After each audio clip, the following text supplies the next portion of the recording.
Bienvenue sur Bien-être 2.0, le podcast qui aide les thérapeutes et professionnels du bien-être à communiquer efficacement pour vivre de leur passion.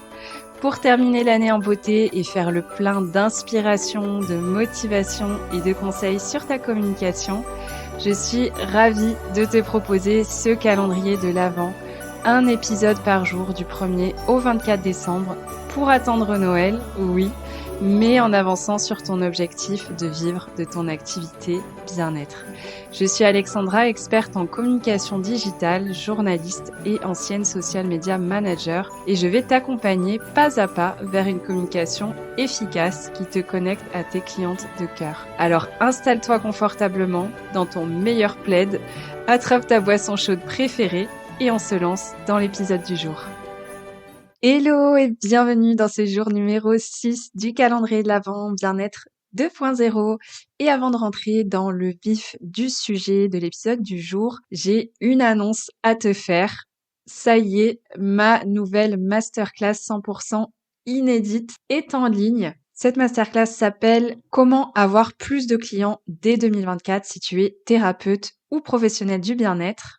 Et dedans, je te partage une stratégie en 3 étapes pour attirer plus d'abonnés sur Instagram et les transformer en clientes. C'est tout le bien que je te souhaite. Dans cette masterclass, tu vas découvrir 5 croyances qui t'empêchent d'avoir plus de clients actuellement, mais aussi les 3 secrets pour convertir sur Instagram. Et enfin, l'ingrédient numéro 1 pour avoir plus de clientes en ligne dès 2024. Voilà, je suis hyper contente que cette masterclass soit en ligne. Elle est disponible tout le temps en fait. Il n'y a pas de date, pas une masterclass en live. Donc tu peux vraiment la regarder dès aujourd'hui. Je te mets le lien dans la description de l'épisode et il y a une grosse surprise à l'intérieur. Donc regarde-la bien jusqu'au bout. Je t'en dis pas plus. Je te laisse regarder. Et on va passer au sujet de l'épisode du jour qui est comment augmenter tes revenus en tant que professionnel du bien-être, que thérapeute. Alors évidemment, je te recommande déjà de regarder la masterclass. C'est une première chose pour pouvoir attirer plus de potentiels clients, plus de clientes de cœur. Et là, on va plutôt voir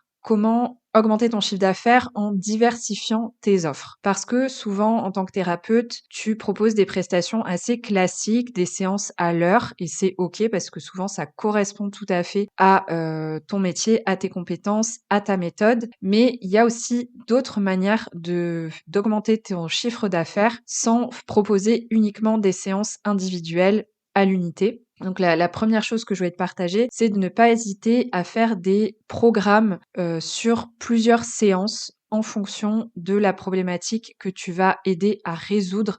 Parce que généralement, quand on est dans le bien-être, dans l'accompagnement, dans la naturopathie, dans l'énergie, etc., on a quand même besoin d'avoir un suivi sur plusieurs séances. C'est rare que tout se résolve en une seule séance. Donc n'hésite pas, d'ailleurs je te renvoie aussi à l'épisode sur comment éduquer ton audience à la notion de bien-être, mais n'hésite pas aussi à faire comprendre à ton audience que en un claquement de doigts, en une seule séance, on ne pourra pas résoudre tous ces problèmes. Évidemment, si c'est pertinent par rapport à ce que tu fais.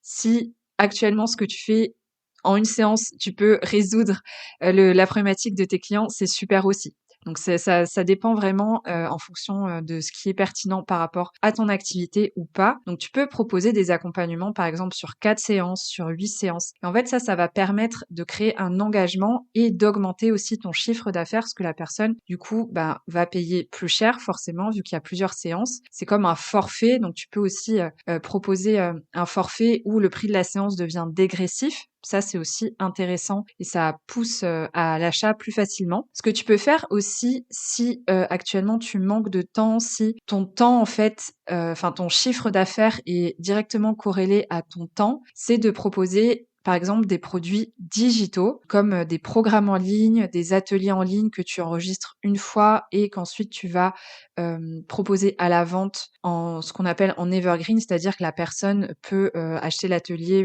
quand elle veut. Tu peux faire des coachings de groupe aussi pour, au lieu d'avoir dans la journée 5 séances avec 5 personnes différentes, plutôt avoir une séance avec les 5 personnes qui ont la même problématique. Ça peut être des cercles de parole, ça peut être des groupes de personnes qui sont dans le même objectif, dans les mêmes difficultés, etc. Donc vraiment, n'hésite pas à explorer d'autres manières d'exercer ton métier, à vraiment faire appel à ta créativité, à regarder aussi ce qui se fait chez tes concurrents ou chez d'autres professionnels du bien-être, ou même dans d'autres métiers, et voir comment tu pourrais adapter à ta propre activité. Vraiment, il y a pas de règle en fait. Tu es à ton compte, donc t'es pas obligé de faire comme ce qu'on t'a appris dans ta formation, 1 heure par client à 70 €.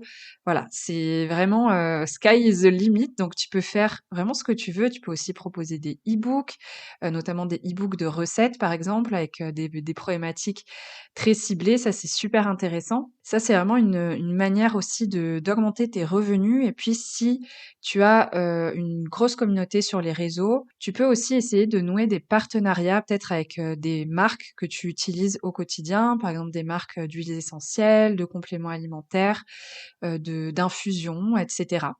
Tu peux, pourquoi pas leur proposer, qu'ils te sponsorisent, notamment si tu as un podcast par exemple, ou de faire, des collaborations sur des posts Instagram, sur des newsletters, et cetera. Ça, évidemment, faut quand même avoir une assez grande communauté, mais c'est quelque chose qui est complètement possible de faire et dans lequel tu peux être proactive. N'attends pas qu'on vienne te chercher, qu'on vienne te découvrir. Tu peux aussi aller chercher ces opportunités. Et pareil, tu peux aussi proposer des choses en présentiel, des ateliers dans ta ville. Donc ça, c'est pareil, essaye de contacter des associations, la mairie, s'il y a des marchés bien-être qui s'organisent près de chez toi, etc. C'est aussi un bon moyen de te faire connaître et de te créer un réseau, même si au début, tu vas pas forcément gagner plus d'argent avec ces actions-là. En fait, ça va activer le bouche à oreille, ça va activer un réseau local qui est aussi super important à développer, notamment si tu as un cabinet physique et que tu loues et que du coup tu engages de l'argent chaque mois dans la location de ce cabinet, c'est vraiment super important aussi de ne pas négliger ta clientèle locale. Et un dernier petit conseil pour la route, c'est de ne pas hésiter à créer un parcours d'offres cohérent pour tes clients, parce que généralement un client qui a déjà acheté chez toi sera beaucoup plus facile à convertir qu'un client qui n'a jamais acheté chez toi. Je m'explique, si par exemple tu as une personne qui a déjà fait une séance individuelle avec toi et que par la suite tu lances un accompagnement sur 8 séances qui l'intéresse, elle sera beaucoup plus facile à convaincre qu'une personne qui n'a jamais fait appel à tes services. Donc n'hésite pas à créer comme ça une succession d'offres avec des prix variés, avec des petits prix, des prix moyens et des prix un peu plus premium, et à recontacter aussi tes anciens clients quand tu sors une nouvelle offre. Faut pas hésiter à leur dire: «Bon, voilà, je sors une nouvelle offre. Je me suis dit que ça pouvait t'intéresser par rapport à telle ou telle problématique». Tu verras que c'est beaucoup plus facile de refaire acheter à un ancien client qu'à une personne qui n'a pas encore investi chez toi. Voilà pour les petits conseils du jour. J'espère que ça t'a aidé. N'oublie pas d'aller visionner la masterclass «Comment avoir plus de clients en ligne dès 2024». Tu vas retrouver plein de pépites dedans et écoute, je te dis à demain pour un nouvel épisode du calendrier de l'Avent.